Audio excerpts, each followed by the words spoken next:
Eu tenho uma tarefa difícil, primeiro, depois de pregar depois dos meus colegas e servos do Senhor, pastores que pregaram aqui sobre família, e eu tenho certeza que eu não vou corresponder àquilo que o Senhor fez através deles, e eu nem espero, pastor Vanderlei, espero a porção que o Senhor tem para essa manhã nesse lugar, para as nossas vidas, amém? E a nossa tarefa nesse ano é uma tarefa desafiadora, falarmos de família, mas ao mesmo tempo, a cada domingo deixarmos uma palavra no coração de todos, né? Não somente ficarmos falando de família todo ano, e junto com isso, nós vamos caminhar dentro da carta do apóstolo Paulo aos Efésios, e eu acredito que o Senhor vai fazer convergir todas essas coisas, até porque a carta de Paulo aos Efésios é uma carta muito prática, é uma carta que fala de coisas muito práticas, mas é uma carta que nos 3 últimos capítulos fala muito sobre coisas que nós precisamos fazer, Jeff, coisas que nós precisamos colocar em prática na nossa vida, acerca do casamento, acerca do relacionamento de pais e filhos, acerca do trabalho, acerca do que fazer com as nossas palavras, acerca de coisas práticas da nossa vida. Mas antes de nós falarmos daquilo que nós precisamos fazer, os 3 primeiros capítulos de Efésios dizem aquilo que nós precisamos ser, porque um cristão é impossível que ele caminhe em uma direção naquilo que precisa fazer, sem entender o que ele é. E por isso nessa manhã, diga assim comigo: existe uma oferta para cada um de nós, na pessoa de Jesus Cristo. E a oferta é simples. A oferta que hoje está posta diante de nós, de acordo com Efésios, se nós queremos ter uma família, uma vida, um trabalho, uma casa abençoada por Deus, você precisa escolher, eu preciso escolher, se eu quero viver a vida de acordo com uma identidade que eu criei para mim mesmo, uma identidade que eu desenvolvi nesses meus 42 anos de vida, através das minhas escolhas, através das minhas preferências, uma identidade que eu tenho mantido na força dos meus genes, na força do meu nascimento, na força da minha família, na força daquilo que eu escolhi fazer, com quem escolhi casar, ou uma outra identidade que diga assim comigo: não leva o meu nome. Você tem a escolha de viver de acordo com uma identidade que está em Cristo, uma identidade que é encontrada em um relacionamento com Cristo, onde Ele age e não você age, uma identidade que Ele sustenta e que você não precisa se preocupar em sustentar, uma identidade que carrega o nome de Jesus, Alexandre, e não o teu nome, uma identidade que caminha pelo poder de Jesus e não pelo nosso poder. O convite é esse, que você caminhe de acordo com a sua identidade, ou você caminhe de acordo com uma identidade que está em Cristo Jesus. E para isso eu quero contar para você uma história de um livro de Terry Wardle, chamado A Importância da Identidade, em inglês Identity Matters. Que inglês, hein?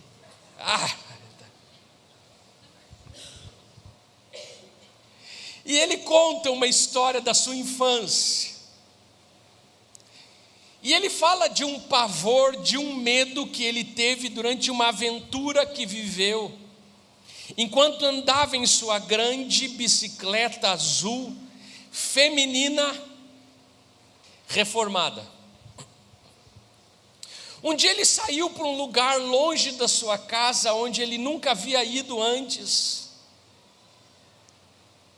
E o próprio autor e escritor do livro explica o que aconteceu nessa aventura que produziu nele medo e pavor.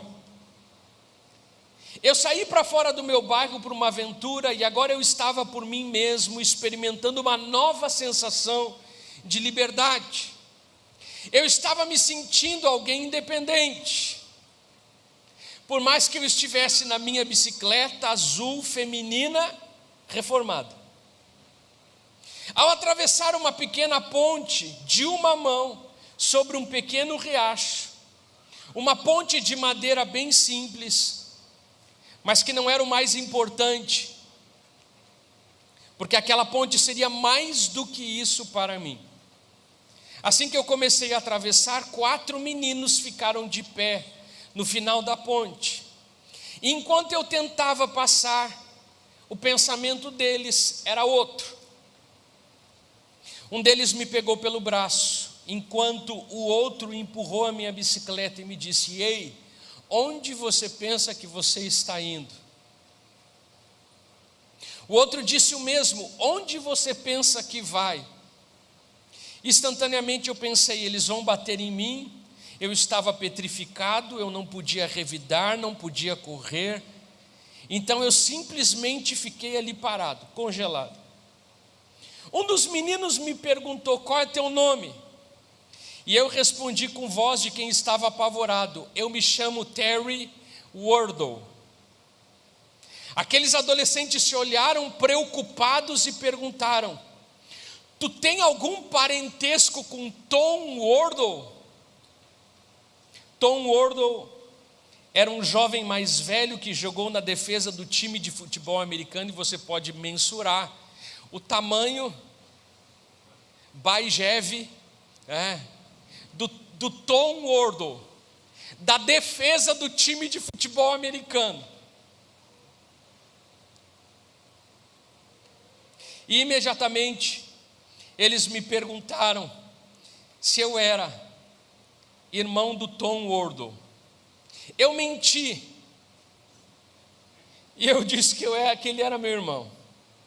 E imediatamente eles me soltaram dos meninos, ajeitou minha camiseta e disse: ei, nós estávamos só brincando com você. Você é um grande menino, e qualquer problema que você tiver com alguém, só nos avisa que nós vamos te proteger. Aquele foi um dia marcante para mim. Eu aprendi que simplesmente ser Terry não era suficiente. Até então tudo estava indo bem na minha vida, mas naquele dia eu percebi que eu teria que ser mais, ou me passar por alguém mais ou maior do que eu de fato era. Eu entendi que estava em um mundo inseguro, e se eu quisesse ter qualquer degrau de sucesso na vida, demandaria mais do que ser simplesmente eu mesmo. Uau! Que lição para aprender e aplicável nos nossos dias, para a vida de todo o cristão. Eu não sei se você já se deparou em alguma circunstância na sua vida que não era suficiente você ser você mesmo, que você se sentiu incapaz, impotente diante de um diagnóstico, diante de alguma situação, diante de algum problema da vida, que você diz assim: ser eu mesmo não é suficiente, Michele, eu preciso de alguém mais forte, ou eu preciso de algo mais.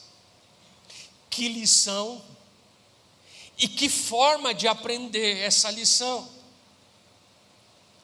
Nós aprendemos essa lição que o Terry aprendeu, que ser simplesmente ele mesmo não é suficiente.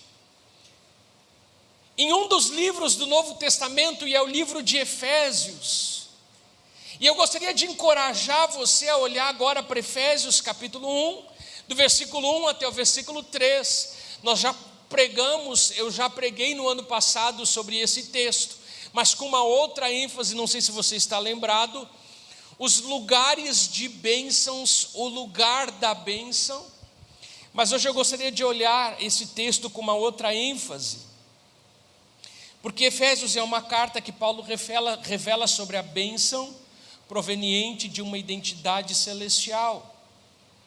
Uma identidade que eu e você não temos em nós mesmos, mas uma identidade para mim e para você que nós encontramos em Cristo, na pessoa de Cristo, num relacionamento com Cristo, em uma vida dentro de Cristo, guardada em Cristo e protegida em Cristo. E se eu não estou equivocado, eu estava aqui naquele domingo pela manhã que a noite alagou, e quem não pôde vir à noite deve ter assistido pela manhã a mensagem do pastor Vanderlei sobre família, e foi mais ou menos isso. Ele compartilhou que a bênção da família está em Cristo. Cristo é o segredo da nossa bênção. E por isso eu gostaria que você olhasse para esse texto de Efésios capítulo 1, do versículo 1 ao 3, que diz assim: Paulo, apóstolo de Cristo, pela vontade de Deus, aos santos e fiéis em Cristo Jesus que estão em Éfeso, a vocês graça e paz da parte de Deus, nosso Pai e do Senhor Jesus Cristo. Bendito seja o Deus e Pai do nosso Senhor Jesus Cristo, que nos abençoou com todas as bênçãos espirituais nas regiões celestiais em Cristo. Diga assim comigo: que nos abençoou com todas as bênçãos espirituais, bênçãos provenientes do Espírito Santo, para aqueles que estão em Cristo. Se você estiver em Cristo, você é abençoado. Se você não estiver em Cristo, pela palavra, você não é abençoado. Paulo nos fala aqui que a vida abençoada, que a casa abençoada que nós buscamos nessa vida, não pode ser encontrada numa revista, num livro, não pode ser encontrada em métodos de psicólogos, de coach, de qualquer que seja a técnica. A casa abençoada, a vida que nós esperamos viver de forma abençoada aqui, não pode ser encontrada em nenhum outro lugar, não pode ser encontrada por todos ou por qualquer um, por mais que a bênção seja para todos. A certeza de Paulo e das Sagradas Escrituras é que uma vida abençoada que todos nós buscamos só pode ser encontrada em Cristo Jesus. Para você que quem sabe está vindo pelas primeiras vezes, eu quero lhe dar essa primeira chave para a sua vida. Se você está buscando uma mudança na sua vida, você encontrou, porque essa mudança está em Cristo. Quantos aqui querem uma vida abençoada? Essa vida está em Cristo, amém? E só pode ser achada nele. E aí nós podemos pensar uma série de coisas, mas eu quero continuar para não me delongar demais. Uma das grandes marcas do mundo ocidental hoje é que a individualidade é o nosso grande valor, ou a nossa grande bênção. Nós temos a tendência de ver nós mesmos quase que exclusivamente em termos de quem nós somos, como indivíduos, em termos individualistas. E o resultado disso é que nós temos uma identidade baseada nesses termos: se eu sou novo ou se eu sou velho, se eu tenho 20 ou se eu tenho 40, se eu sou rico ou se eu sou pobre. Isso é quem eu sou, essa é a minha identidade. Se eu sou branco ou se eu sou preto, se eu sou de esquerda ou se eu sou de direita, se eu sou bonito ou nem tanto, se eu sou alto ou se eu sou baixinho, se eu sou sanguíneo ou se eu sou colérico. E o problema é que todas essas estampas, ao invés de nos unir, elas nos dividem, elas tentam descrever quem a gente é. Mas deixa eu dizer uma coisa: essas estampas não podem definir você, amém? Elas podem tentar descrever quem você é, mas o problema é que nós construímos toda a nossa identidade, quem nós somos, com base nessas coisas. Qual é a minha profissão, o que eu faço, qual é o meu status econômico. Mas essas características não têm esse poder de nos definir, muito pelo contrário. Por muitas vezes essas estampas, essas características ou esses grupos nos dividem uns dos outros. Porque você não é como eu não sou como você. Você não é do meu partido, eu não sou do seu partido. Você não faz parte do meu círculo econômico social. E nesse sentido nós acabamos nos dividindo uns dos outros. Agora, quando a nossa primeira identidade é Cristo, essas outras coisas ficam em segundo lugar. E se você já viajou para algum lugar distante e chega lá, você encontra um crente. Não importa qual é o status econômico, não importa qual é o tipo de família, você tem uma identificação que você diz: a gente é família. Vontade é tu tocar a pessoa. Ontem eu e a Anto estávamos fazendo a nossa caminhada e nós encontramos alguns argentinos, 2 famílias de argentinos caminhando. E depois eu saí pensando, nem compartilhei com ela, que a minha vontade era cutucar eles e dizer: olha, minha esposa também é argentina, a gente é amigo. E quando você encontra um crente, quando você vai para o exterior, encontra um cristão, lá estão falando inglês, ou lá estão falando italiano, ou lá estão falando hebraico, e daqui a pouco você encontra alguém que crê em Jesus. Eu não sei se já aconteceu com você, dá aquele entendimento de dizer assim: é minha família, é meu amigo, é meu conhecido, porque a nossa identidade em Cristo nos une. A nossa identidade na carne nos divide, amém? Vamos seguir. Gostaria de lhe fazer uma pergunta nessa manhã. O que você espera ou busca para a sua identidade? O que você espera ou acredita sobre a sua identidade? A verdade é que a nossa identidade está conectada à nossa identificação com uma dessas duas pessoas. Deixa eu repetir para que você compreenda. A nossa identidade, de acordo com a palavra, está atrelada à identificação com uma dessas duas pessoas. Olha para quem está do seu lado e diga assim: que pessoas? E agora a gente vai fazer um quiz aqui.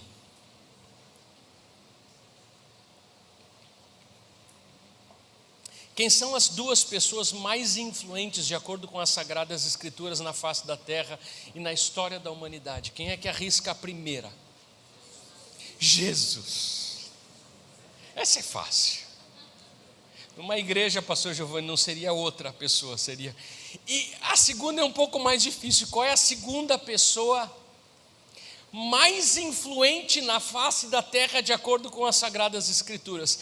Que mais influenciou a nossa vida, ou que mais influencia a nossa vida? E deixa eu lhe dizer uma coisa: de acordo com a palavra, a nossa identidade, ela é traçada pela nossa identificação com uma dessas duas, que são as pessoas mais influentes na face da terra. E quem acertar a segunda, eu não tenho ainda, mas eu vou dar uma Bíblia de estudo. Eu vou atrás e vou comprar e vou lhe dar uma Bíblia de estudo. A segunda pessoa mais influente na face da terra, que mais influencia a minha e a sua vida, é quem? Errado. Oi? João Batista? Não.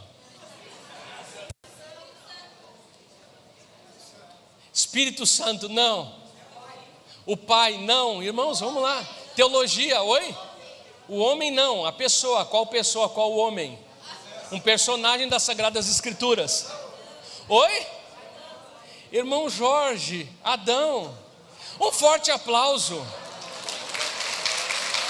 Adão.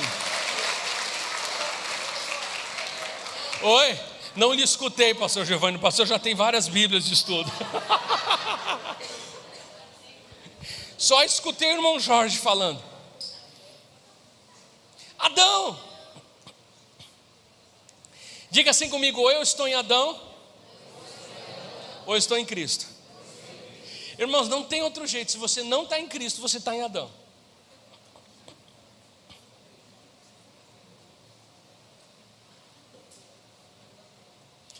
Não existe ninguém que tenha influenciado mais profundamente a humanidade do que esses dois, Jesus e Adão.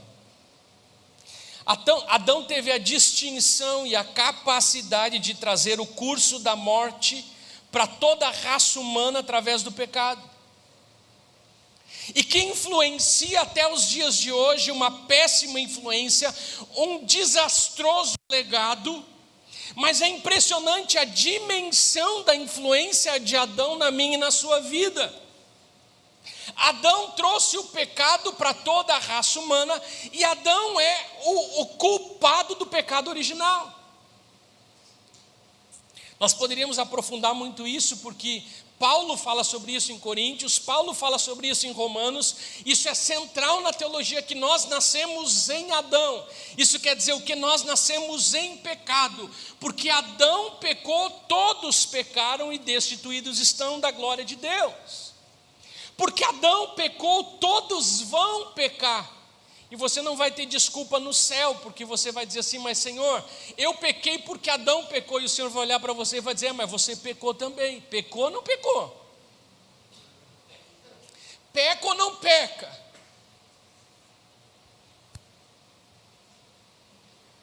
E nós estamos em Adão. Nós nascemos em Adão. Toda criança que nasce, ela já sabe fazer o mal. Uma criança, no natural, a gente chama do quê? De mal educada. É o natural da criança. Uma criança que está comportada, que não é o natural, a gente chama de uma criança bem educada, porque os pais têm essa função de fazer esse movimento, de tirar uma criança do seu natural, que é egoísta, que tem raiva, que às vezes quer só para si, que quer no tempo que deseja, que já aprende a dar tapa, ninguém ensinou. De onde é que vem isso? A Bíblia explica, vem do pecado original. Nós já nascemos inclinados ao mal. Tem 2 pratos de comida tampados, você diz: esse você pode comer, esse você não pode. Qual que você quer comer? Eu queria tanto esse aqui. As mulheres vão para o shopping, tem aquela bolsa barata e tem a bolsa cara. Qual que ela quer? Achei tão bonita aquela ali. Não é porque é mais cara, é porque é mais bonita. E se você descobre que a que você gostou é mais barata, você deixa de gostar. Nem gostei tanto.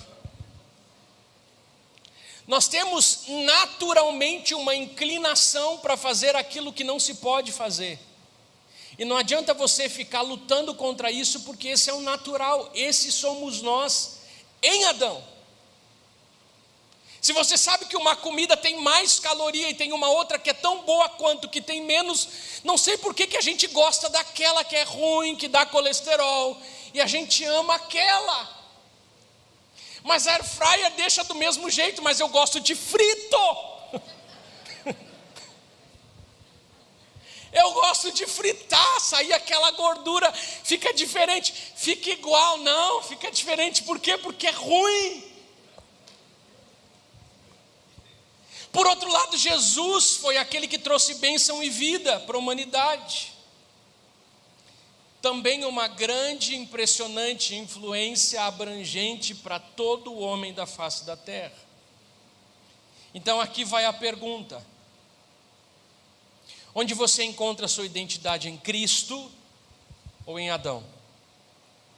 Enquanto você pensa nisso, eu gostaria que você escutasse as palavras de 1 Coríntios capítulo 15, versículo 22, que diz: pois da mesma forma que em Adão todos morrem, em Cristo todos serão vivificados.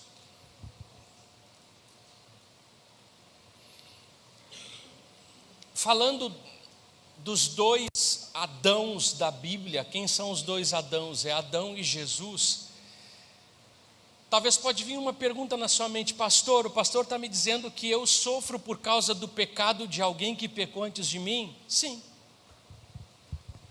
Digo mais a você: existem maldições na nossa vida que são hereditárias, e nós não vamos entrar nesse ponto, porque senão nós levaríamos mais uma mensagem. Quem sabe, como estamos falando de família, algum domingo nós podemos entrar nesse assunto das maldições hereditárias.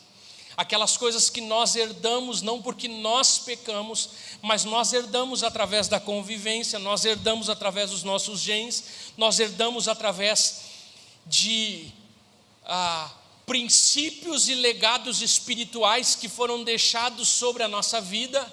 E eu acredito que você já escutou falar de histórias, quem sabe dentro da sua família, de pai bêbado, filho bêbado, neto bêbado, pai suicida, filho suicida, neto suicida.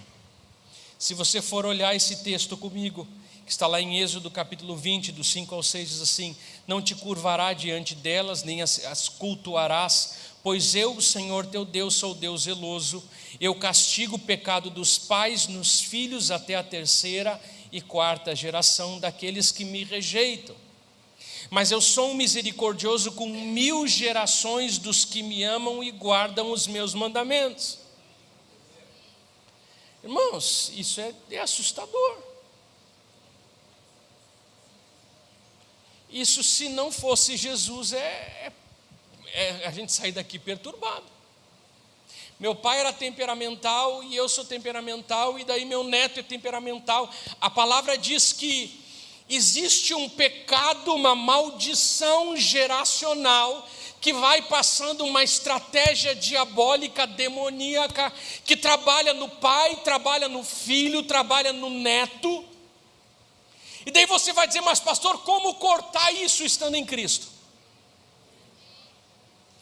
Mas eu já me converti, já me batizei. Irmãos, o que se vê dentro das células, dentro das igrejas, crentes que saem de Cristo, crentes que se afastam da proteção de Cristo, e aquele legado ativo, depois de um tempo, volta a tomar conta e ter autoridade daquela casa, daquela vida. E uma pessoa que esteve em Cristo e deixou de estar em Cristo, aquela maldição que ainda está ativa, ela volta a ocupar aquela família, ela volta a tomar posse do lugar de onde ela veio, da onde ela foi designada para fazer estrago naquela família. A tranquilidade que eu e você podemos ter é que em Cristo nenhuma maldição há. O próprio texto diz: eu castigo o pecado dos pais nos filhos até a 3ª e 4ª geração. De quem? Daqueles que me rejeitam, mas sou misericordioso com 1000 gerações dos que me amam e guardam os meus mandamentos. Se você, quem sabe, ficou assustado, eu quero lhe dar o remédio já, e o remédio é você estar em Cristo Jesus. Você quer quebrar a maldição que está sobre o casamento dos seus pais que se separaram? Estabeleça uma vida no Senhor, que nenhuma maldição há, nem existe para aqueles que estão em Cristo Jesus.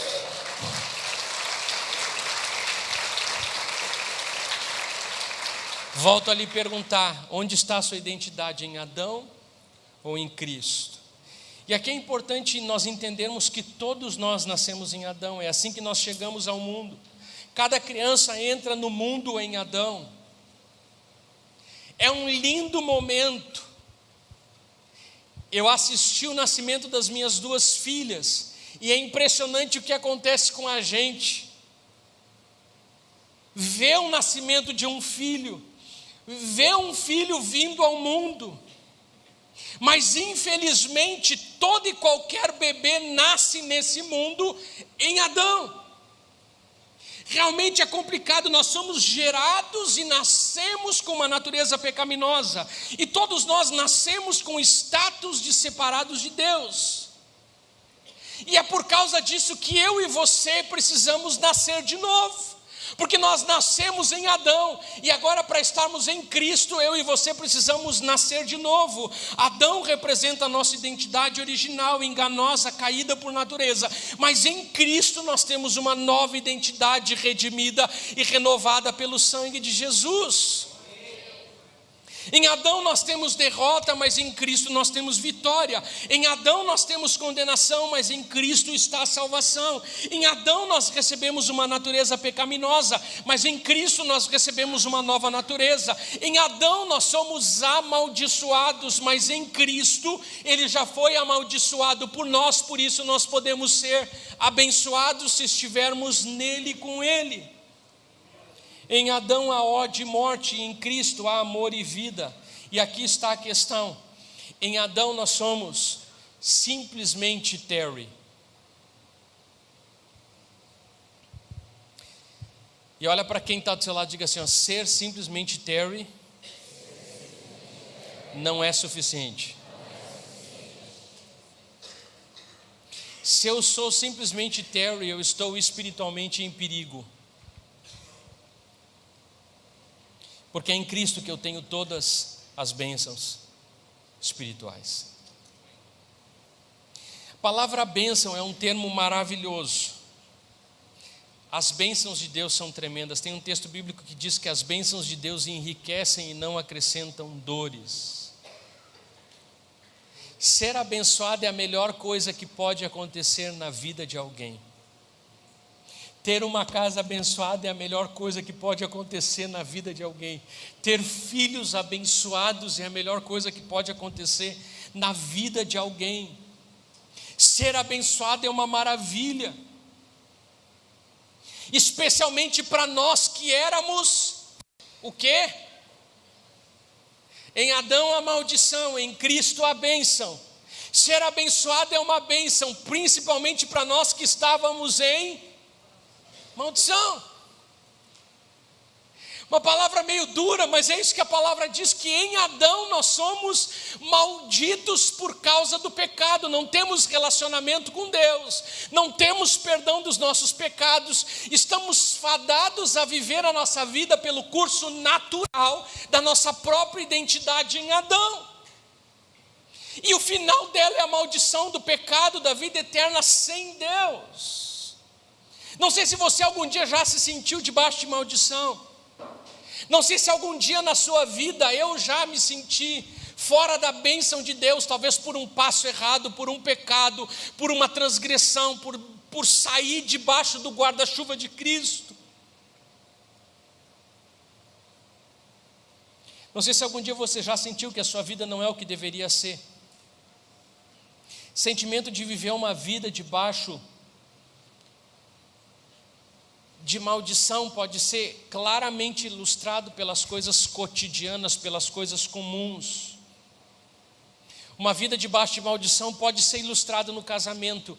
Deixa eu dizer para você, o projeto de Deus para o seu casamento não é que você viva um desgaste todo dia, amém? Deus tem um projeto melhor para o casamento. Mas é possível ver na criação dos nossos filhos, no nosso trabalho, no nosso dia a dia, a ilustração do que é uma vida sem Deus, a ilustração do que é uma vida longe dos projetos do Senhor, a ilustração daquele sentimento de que quando nós percebemos no casamento ou fora do casamento que as coisas não estão funcionando muito bem, você se sente desapontado, frustrado e ressentido. A ilustração de uma vida longe do Senhor ou maldita pode ser visto também no trabalho ou nos estudos. Quando os resultados no trabalho, os resultados no estudo não correspondem ao seu esforço, aquilo que você tem empenhado. Uma vida debaixo de maldição pode ser percebida em uma insatisfação ou problemas nas amizades. Os seus amigos não são cuidadosos ou não são dedicados a você da mesma forma que você se dedica para eles, e você vive a vida frustrado, desanimado. As coisas não funcionam bem, o casamento não funciona bem, você está sempre desapontado. Estar fora da bênção de Deus é perceber que as coisas na vida não estão fluindo como deveriam. E aí você pergunta: o que está acontecendo em casa? O que está acontecendo nos meus relacionamentos? O que está acontecendo no meu trabalho? O que está acontecendo na criação dos meus filhos? Que as coisas não estão funcionando, as coisas não estão andando. É porque, quem sabe, você tem vivido debaixo do legado de Adão e não debaixo do legado de Cristo. Às vezes nós sabemos ou já soubemos o que é viver debaixo de maldição do pecado, ou de uma vida longe do projeto de Deus. Mas você também deve saber o que é se sentir abençoado. Quantos aqui sabem o significado de ser um homem e uma mulher abençoados por Deus? Faz um aceno. Essa palavra bênção hoje em dia, ela está um pouco, se o Catiai quiser subir por gentileza.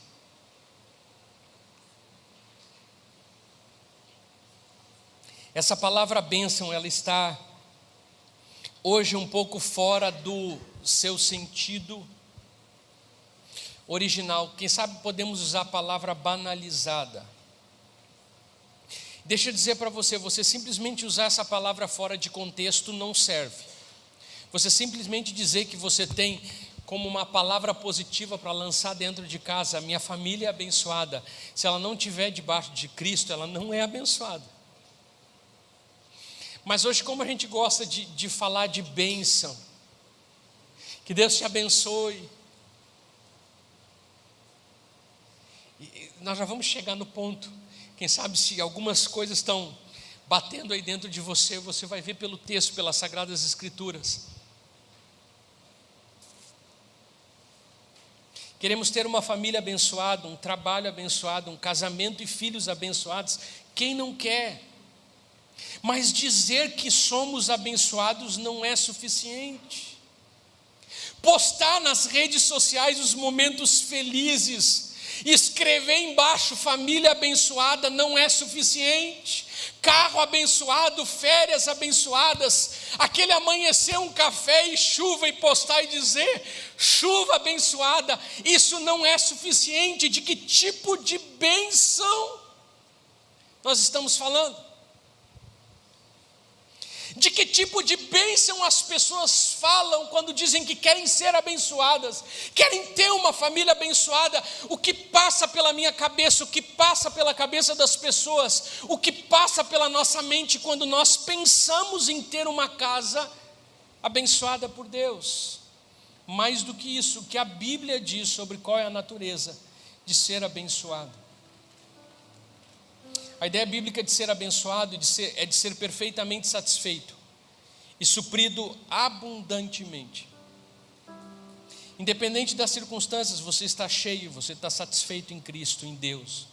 Você está repleto e cheio da presença de Deus. E abençoado, independente das circunstâncias. Nós não vamos ter tempo de cavar em cima disso aqui, mas eu quero ler alguns textos bem rapidamente. Você não precisa acompanhar comigo, mas está lá em Mateus 5, 3, 5 e 10, 11, diz assim: bem-aventurados os pobres de espírito, porque deles é o reino dos céus. Bem-aventurados os que choram, porque serão consolados. Bem-aventurados os perseguidos por causa da justiça, porque deles é o reino dos céus. Bem-aventurados vocês quando, por minha causa, os insultarem, os perseguirem e levantarem todo tipo de calúnia contra vocês. Lucas 11, 28, ele respondeu: antes felizes são aqueles que ouvem a palavra de Deus e lhe obedecem. Romanos 4, 7, como são felizes aqueles que têm suas transgressões perdoadas, cujos pecados são apagados.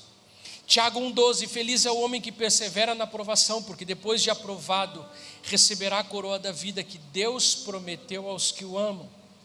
Apocalipse 14, 13, então ouvi uma voz dos céus dizendo: escreva, felizes os mortos que morrem no Senhor, de agora em diante, diz o Espírito. Sim, eles descansarão das suas fadigas, pois as suas obras os seguirão. E Apocalipse 19, 9, o anjo me disse: escreva, felizes os convidados para o banquete do casamento do Cordeiro. E acrescentou: essas são as palavras verdadeiras de Deus. Esse é o significado de ser abençoado. Ser abençoado é uma felicidade, uma alegria plena, independente das circunstâncias da vida.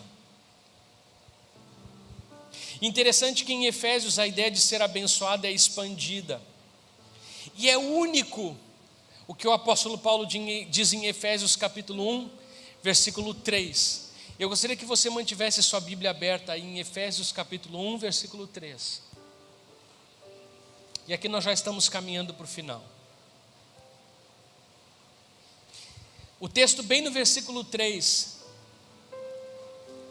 usa 3 vezes a palavra eulogetos. No primeiro momento aí na sua Bíblia você vai encontrar que está escrito bendito, louvado seja o Pai. É assim que diz na sua Bíblia? Esse termo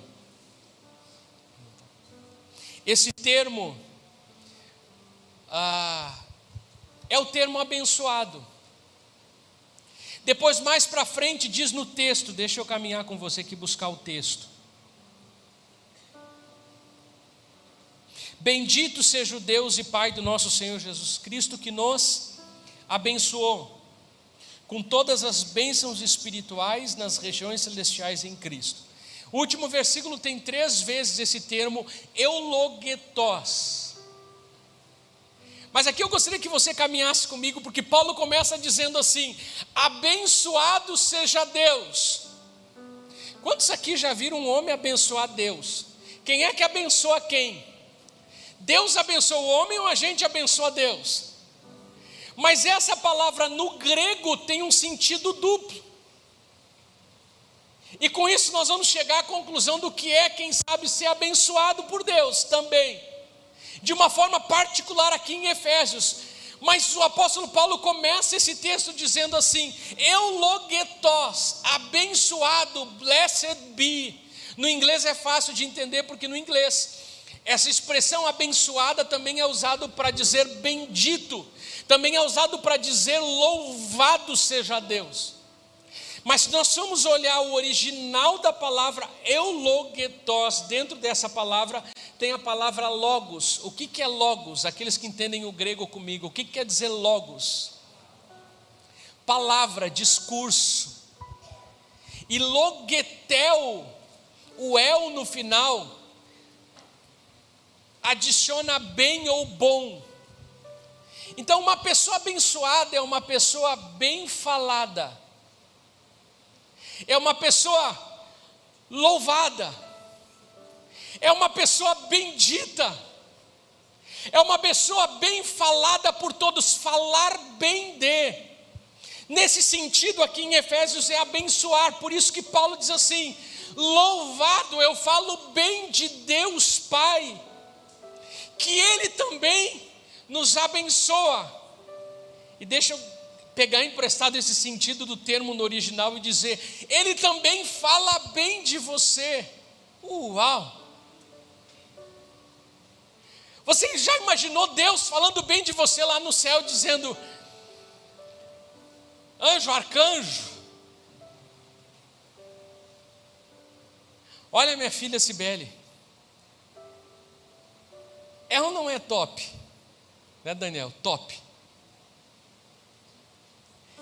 Sabe aquela pessoa que está feliz com alguém, que vai lá e cutuca alguém, Fabinho, e diz assim: ó, olha o meu filho Fábio Bastos,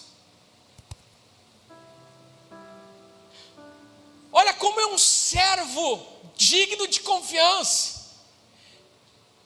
Irmãos, a gente louvar Deus, nós falarmos bem de Deus, nós bendizermos a Deus, isso é normal. Agora ver Deus nos abençoando com toda a sorte de bênçãos espirituais, com toda a sorte de palavras boas a nosso respeito, com toda a sorte de palavras de bênção sobre a nossa vida, Lu. É Deus olhar para ti e dizer: olha minha filha Luciana Monteiro, que preciosidade de esposa, de mãe, de mulher. Olha o que é a Leila. Irmãos, eu imagino Deus, sabe que nem vô fala muito bem dos seus netos. Antes de falar qualquer coisa, ele gosta de falar das coisas dos netos. É ou não é?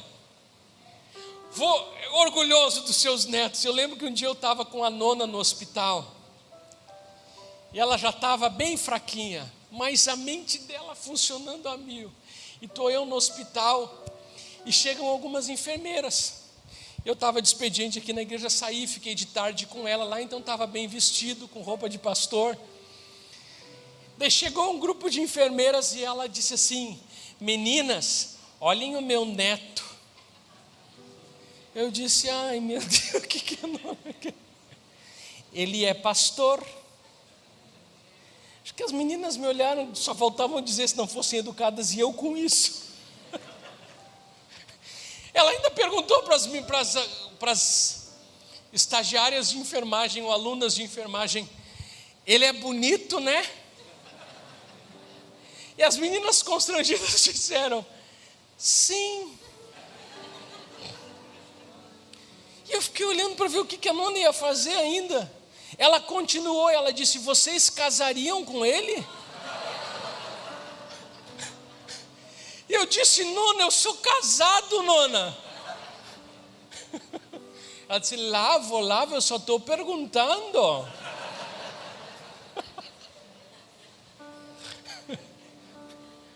Ela deu uma risadinha e disse: meninas, desculpa. Ela vendia desodorante da Pierre, e ela chegava na igreja e vendia para os irmãos e dizia: olha, esse aqui o Lavo usa. Esse perfume aqui, o Ivo usa. Esse perfume o César usa. Porque os irmãos diziam: eu com isso, não.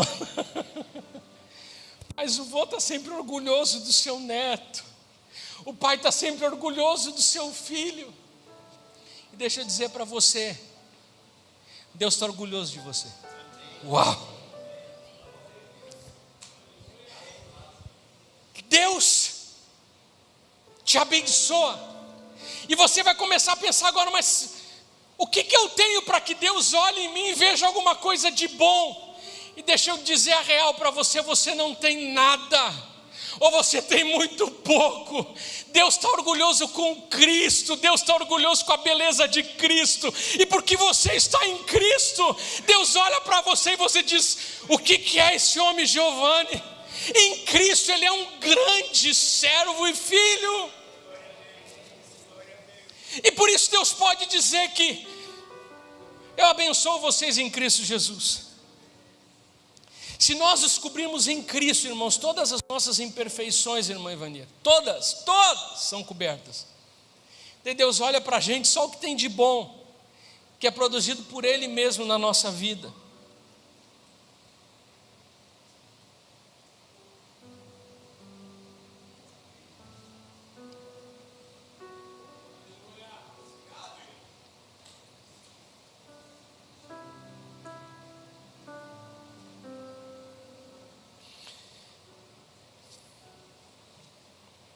Como cristãos, por vezes, facilmente nós estufamos o nosso peito, porque a nossa casa está indo bem, porque o nosso trabalho está dando certo, e facilmente a gente começa a se orgulhar com aquilo que Deus tem nos dado. Irmão, se tem alguma coisa que está indo bem na sua vida, é porque ela está em Cristo. Eu estou fazendo uma pregação bem pragmática, sim e não estou entrando em detalhe. Por mais que a bênção seja nós nos alegrarmos e termos essa plenitude quando as circunstâncias vão bem ou não tão bem. Mas eu não estou falando de não tão bem por causa de uma vida disfuncional e em pecado. Porque um casamento que está terminando por causa de infidelidade, isso aqui não é o normal, isso é uma vida em Adão. A vida que Deus tem em Cristo para vocês é um casamento que funciona, bem sucedido. Uma paternidade que funciona, onde os filhos crescem no Senhor, caminham no Senhor. E por mais que quando na fase adulta, se houver algum percalço nas suas decisões, que eles se desviem dos caminhos do Senhor, existe uma palavra sobre eles, existe uma promessa sobre a vida deles, porque eles foram criados em Cristo, debaixo deste legado e dessa cobertura. E aqui em Cristo a bênção, conforme Paulo aos Efésios. Nós em Cristo temos todas as bênçãos espirituais nas regiões celestiais, não por causa do nosso nome, da nossa identidade, por aquilo que eu carrego na força do meu braço, mas por dizer: Jesus, em Ti Irmão, hoje você vai ter que escolher onde você quer caminhar, se pela sua própria identidade ou na identidade de Cristo. Essa influência aqui faz com que você não seja Terry Wardle, porque ser só Terry, ser só você, não é suficiente. Vai chegar um dia que você vai se deparar na vida e vai perceber que não é suficiente. Débora, a gente vai dizer assim: realmente, eu fiz o meu melhor, mas não é suficiente. Mas a gente vai caminhando e Deus vai abençoando a nossa casa. E chega um dia que a gente olha para a nossa casa e está tão feliz com ela que a gente diz assim: como eu sou bom. Cara, olha a esposa que eu casei. Olha os meus filhos, gens dos meus gens. Olhar para as minhas filhas lindas e ver que elas são parecidas comigo, Luciano. Pá! Peito velho da gente estufa. De a gente vê os nossos filhos crescendo no Senhor, o peito velho da gente estufa. E a gente vê as coisas indo bem, a gente fica o quê? Orgulhoso. Não volta para Adão, porque se está indo bem alguma coisa na sua vida é porque você está em Cristo. Teve uma família do Antigo Testamento, família de Obed-Edom, que era uma família ordinária, uma família natural, e de uma hora para outra eles começaram a prosperar, e você vai perguntar, o que eles fizeram de certo, onde eles ajustaram no relacionamento e na vida? É porque a arca da presença de Deus entrou para dentro da casa deles, e quando a arca entrou para dentro da casa deles, a vida deles, que era uma vida em Adão ordinária, passou a ser uma vida extraordinária, e eles começaram a prosperar em família, eles começaram a prosperar na colheita, por causa da presença de Deus.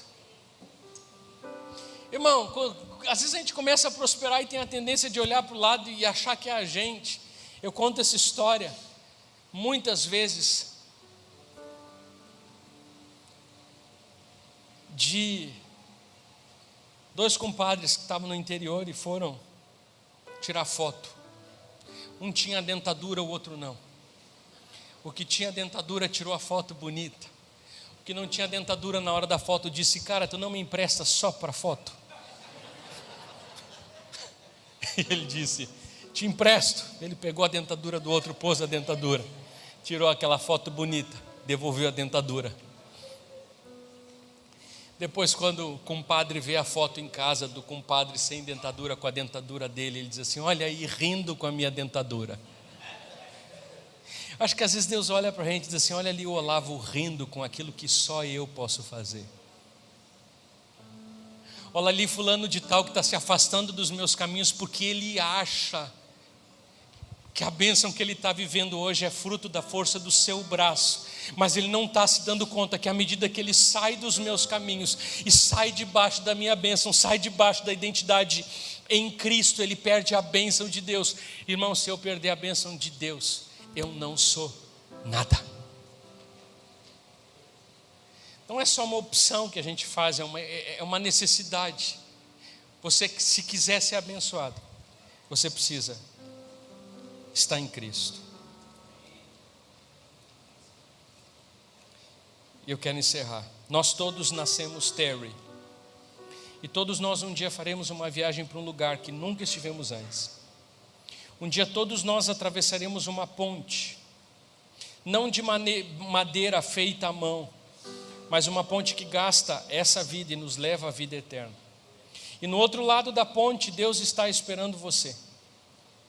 Ele não está ali para rir de você, mas se Ele lhe perguntar: me mostre as suas capacidades, e se o que você trouxer for o que você conseguiu juntar ou fazer durante toda a sua vida, não vai ser suficiente, porque não é suficiente o que você simplesmente é sozinho. Não é suficiente ter apenas a sua própria identidade, mas Deus, quando olhar para você e ver a sua fé em Jesus, sua confiança, seus projetos e sua casa edificada sobre a rocha, que é Cristo, onde a sua identidade é Jesus que sustenta, onde o nome de Jesus é o que garante, não o seu, então por que nós temeríamos esse dia, quando atravessarmos essa ponte e nos depararmos com Jesus. Se quando você encontrar Jesus, você cair na infeliz ideia de ficar apresentando os seus feitos, por favor, não diz que você era dessa igreja. Então depois Deus vai puxar minha orelha e dizer: Olavo, o que tu ensinou para a igreja que tinha que chegar diante de mim dizendo: olha, eu fui dizimista, eu fui crente fiel na igreja. Se você for dizer que você foi crente fiel na igreja, dá um outro nome. Quando você chega lá diante de Deus, você só diz uma coisa: olha, eu não tenho muito para oferecer de mim, mas eu tenho uma coisa, eu estou coberto por Cristo Jesus. Eu construí minha casa, minha identidade em Cristo Jesus. Jesus, obrigado pela tua palavra. Obrigado, Senhor, porque nós precisamos entender, eu preciso entender nessa manhã, que é uma questão de necessidade. Pai, por mais que nós temos essa escolha, não é uma questão de gostos, ou de opção, ou de preferência. Mas, Senhor, sem Cristo, sem um relacionamento com Cristo, não existe, pela palavra, a possibilidade de construirmos uma vida abençoada. E com Cristo, Senhor, a nossa vida entra nos eixos de verdade.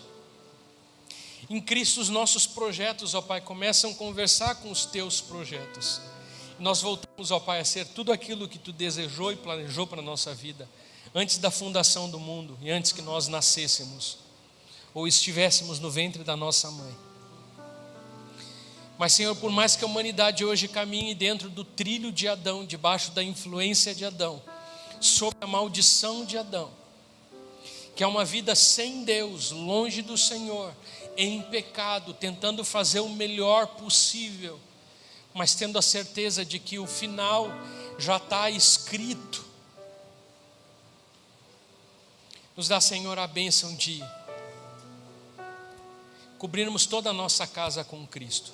Fortalecemos, Pai, se por um acaso nós andamos caminhando fora de Cristo, que possamos voltar os nossos projetos para dentro de Cristo, porque eles só serão bem-sucedidos se eles estiverem em Cristo Jesus. Pai, que possamos lembrar nessa manhã que sermos nós mesmos não é suficiente. Caminharmos sozinhos, Pai, não é suficiente. Caminharmos pela força do nosso braço, mais cedo ou mais tarde, nós vamos identificar, Senhor, que não é suficiente. Nós precisamos de Cristo.